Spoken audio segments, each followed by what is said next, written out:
welcome back. Today I'm going to show you how to make some healthy soda. So it's summer, everyone wants to look their best, even though no one's going to the beach because I think they're all still closed.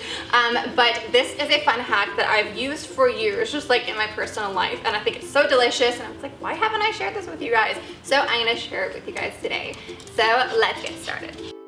Okay, so first I want to place some frozen fruit into a food processor and pulse until smooth.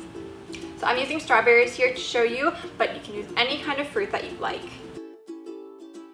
Drape a sheet of cheesecloth over a mesh sieve and then set it atop a bowl. Pour the fruit puree into the sieve and gently press it through the cheesecloth and the sieve into the bowl. So the idea is that we're removing any pulp or seeds. We want it to be a clear liquid.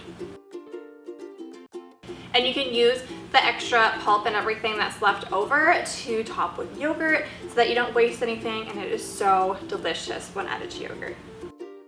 Then to serve, spoon a couple spoonfuls of that fruit liquid puree mixture that you created into a glass, and fill the glass the rest of the way with some sparkling water, and that is literally it, and you are done. So I also did it with some frozen watermelon, some mango, and some mixed berries. So depending on what your taste is, you can make whatever you like.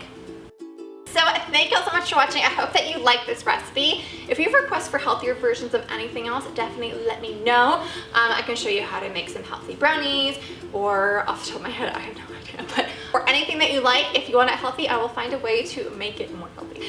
And if you'd like to see what I've already done on my channel, I will have my healthy recipe playlist linked here, because you can have cute and fun food and also have it be healthy. It doesn't always have to be packed with sugar, although most of my recipes are. Who are we kidding? Anyways, I love you guys so much, and I will see you guys on next Tuesday for a new video.